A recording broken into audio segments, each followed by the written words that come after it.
O'rtoqlar, assalomu alaykum. Uyga ko'minadigan hamkasblarimiz ko'pchiligini mashinasi butan bo'lib kelgan, bilasizlar. Butanda datchik o'qimaydi, metanda.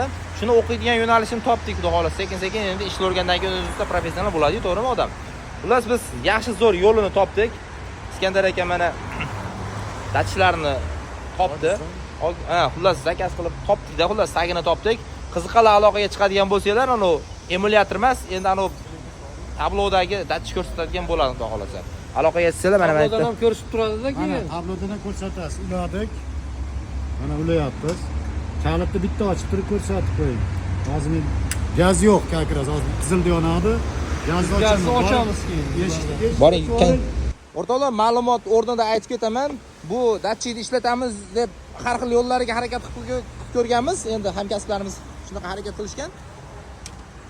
Tokda boshqa joydan olganligimiz uchun mikrofonlarimiz kuyib qoladigan holatlarga olib kelib qo'yilgan edi. Endi mana bu holatda hozir boshqa bir mashinamizni boshqa bir joyga ziyon yetmaydi.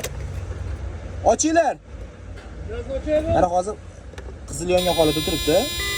Datchik pastda turibdi. Mana ko'tariladi hozir. Ko'rdingizmi? Ko'tarildi mana. O'qidimi? O'qidi. Bo'ldi, ko'tarildi mana. Gazni davleniyasini endi datchikdan ko'rib turishadi. Ha? Endi yo'q gazga qaysi dalillarni ko'ramiz, o'zi yo'q deydiganlar yozda ishlatasizlar-da, olib qo'ysanglar. Xizmat haqqimiz, xudo xolasa qo'yib berish bilan $150 bo'ladi. Aloqaga chiqib ko'rasizlar.